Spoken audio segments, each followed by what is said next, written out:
Marlène et Jean-Claude sommes très heureux de te présenter une émission très spéciale afin de comprendre les faits d'actualité. Merci pour ta fidélité. C'est avec joie, une fois de plus, que nous nous retrouvons afin non pas de débattre, mais d'étudier la parole de Dieu. Pour celles et ceux qui découvrent seulement maintenant cette série, elle est basée sur la dîme.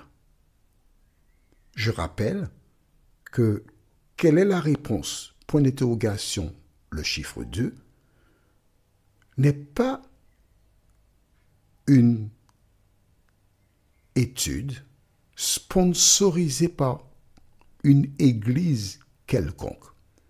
C'est seulement un homme qui a été inspiré par Dieu, comme Jean-Baptiste, qui a pour devoir de te permettre de comprendre la parole. Et espère que tu feras le choix dicté par le Saint-Esprit. Aujourd'hui, nous voyons l'engagement.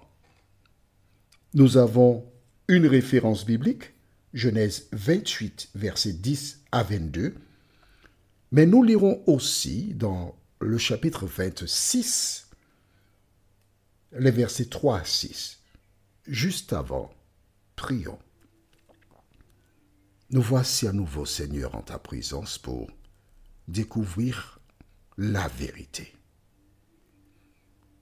Saint-Esprit, merci de continuer ton œuvre en nous. Merci de nous diriger dans de verts pâturages. Et merci de nous aider à fermer nos oreilles aux chants et voix des sirènes qui sont là pour nous éloigner de la vérité. Merci pour ta présence. Au nom de Jésus et pour ta gloire éternelle. Amen. Rappelle-toi, nous avons vu précédemment qu'Abraham, devenu Abraham, avait reçu une mission de l'Éternel. Nous avons vu précédemment dans Genèse 26 un échange entre Dieu et son fils Isaac. Je lis à partir du verset 3. Séjourne dans ce pays-ci, je serai avec toi et je te bénirai, car c'est à toi et à ta descendance que je donnerai tous ces territoires. J'accomplirai ainsi le serment que j'ai fait à ton père, Abraham. Je rendrai ta descendance aussi nombreuse que les étoiles du ciel, et je lui donnerai tous ces territoires-ci. Et tous les peuples de la terre seront bénis en ta descendance. Je le ferai parce qu'Abraham m'a obéi et qu'il a observé mes prescriptions, mes commandements, mes préceptes et mes lois. Pourquoi Dieu tient-il parole? Parce qu'Abraham a obéi à la parole de Dieu. Mon ami, voudrais-tu que Dieu te bénisse? Tu sais que Dieu est le même, hier, aujourd'hui, demain et éternellement.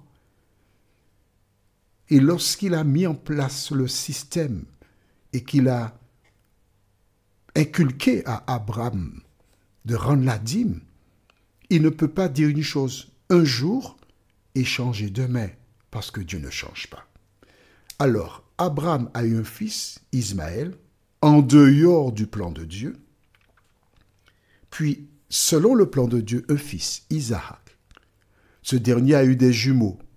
Nous ne savons pas combien d'enfants qu'il a eu, mais la Bible parle d'Ésaü et de Jacob. Dans la lutte pour la première place, Ésaü, à un moment donné, a décidé de vendre son droit d'aînesse à Jacob. Et la mère qui a entendu Isaac dire à Ésaü, va me tuer gibier pour que je mange, je te bénirai, En entendant cette parole, elle a incité son fils chéri. Et je profite pour dire aux parents de ne pas avoir d'enfants favoris. Il faut aimer tous tes enfants de la même manière. Essaye, fais un effort. Et voilà que elle a demandé à son fils chéri, Jacob, écoute, ton père a dit de telle manière, fais comme ci, fais comme ça. Sauf que lorsqu'il a obéi à sa maman, malheureusement, il a trompé son père et son frère Ésaü décida de le mettre à mort. Alors, ayant appris cela, elle décida de lui dire, écoute, va chez mon père, va chez mon frère, pardon, Laban, tu vas te réfugier parce que je ne voudrais pas que ton frère te tue. Isaac n'avait pas le choix parce qu'il a entendu aussi la rumeur. Il a dit, bon, ben écoute, va chez ton oncle Laban. Et Jacob est parti. Nous lisons maintenant à partir du verset 10 du livre de Genèse chapitre 28.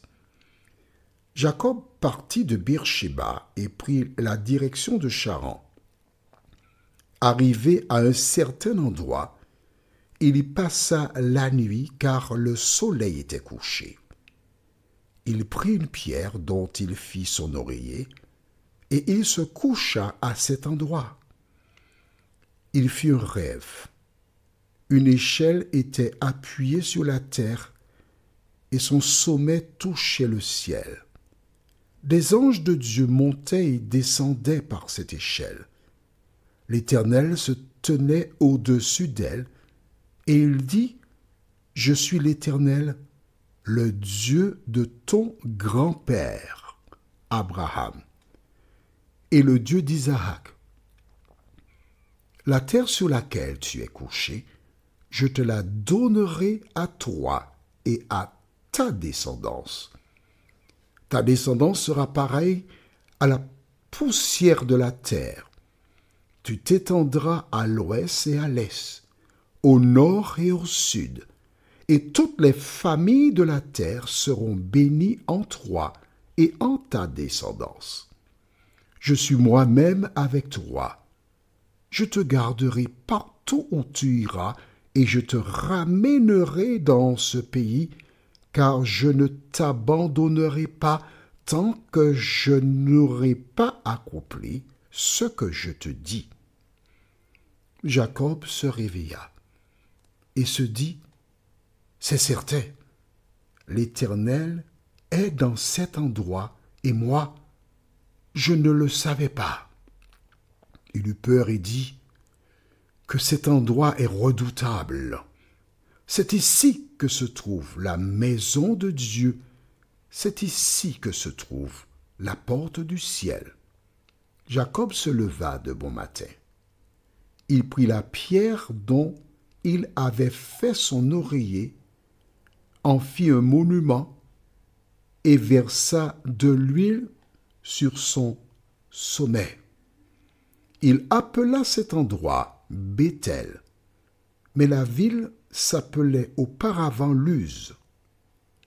Jacob fit ce vœu.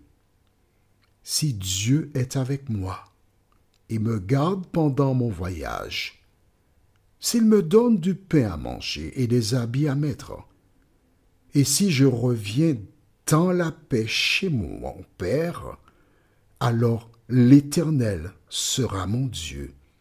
Cette pierre dont j'ai fait un monument sera la maison de Dieu, et je te donnerai la dîme de tout ce que tu me donneras. » On s'arrête ici. Quel beau récit. Rappelle-toi. Nous avons vu dans Genèse 18, versets 17 à 19, que Dieu avait choisi Abraham afin qu'il ordonne à ses fils de marcher dans ses voies.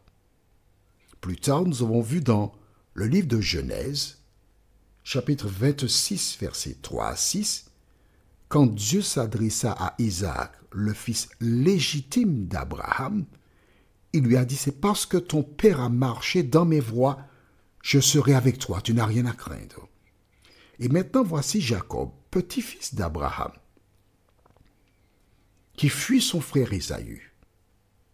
Et tandis qu'il est dans la crainte, la peur, l'Éternel se révèle à lui.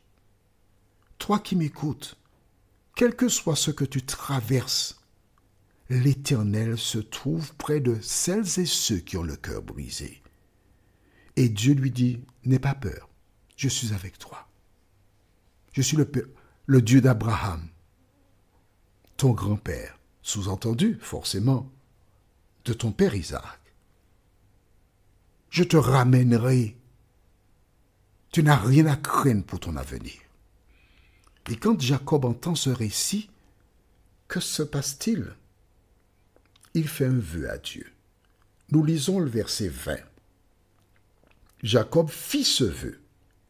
Si Dieu est avec moi et me garde pendant mon voyage.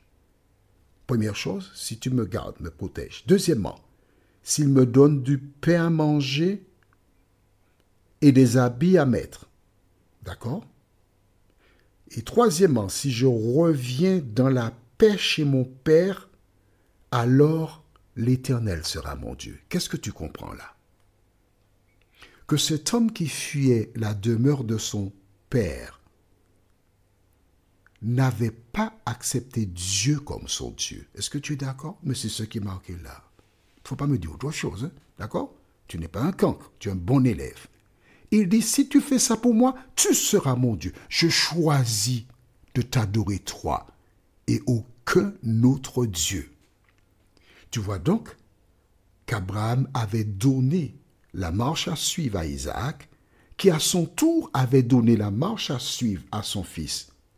Mais son fils n'avait pas encore choisi l'Éternel. Toi, femme, homme, tu as des enfants.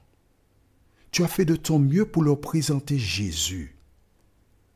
Mais ils ont fait des choix différents du tien. Ne t'en fais pas. La Bible te dit que l'Éternel, à un moment donné, visite. Si tu as fait ta part fidèlement, tu n'as rien à craindre pour l'avenir. Ensuite, qu'est-ce qu'il dit? Je ferai d'ici un lieu de prière.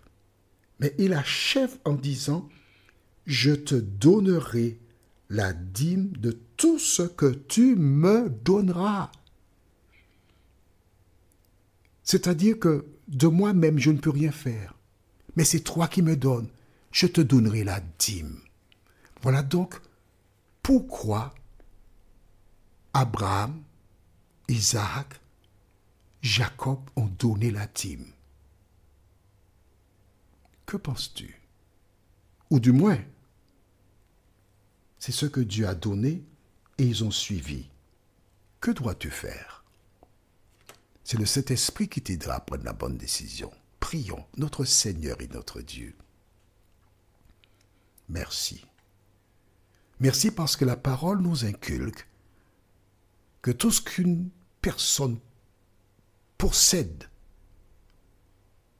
elle le reçoit du Créateur des cieux et de la terre. Et comme dans le jardin d'Éden, tu avais placé un arbre, tu nous invites à faire de même, nous aujourd'hui, à te rendre une partie de ce que tu nous donnes. Non pas parce que tu désires t'enrichir, mais parce que tu tiens à garder une relation personnelle avec chacun de nous. Merci de nous entendre. Merci de nous aider à mettre en pratique ta parole, nous t'en prions. Au nom de Jésus et pour ta gloire éternelle. Amen. À quoi sert la dîme? Pourquoi la dîme? Eh bien, nous verrons tout cela prochainement.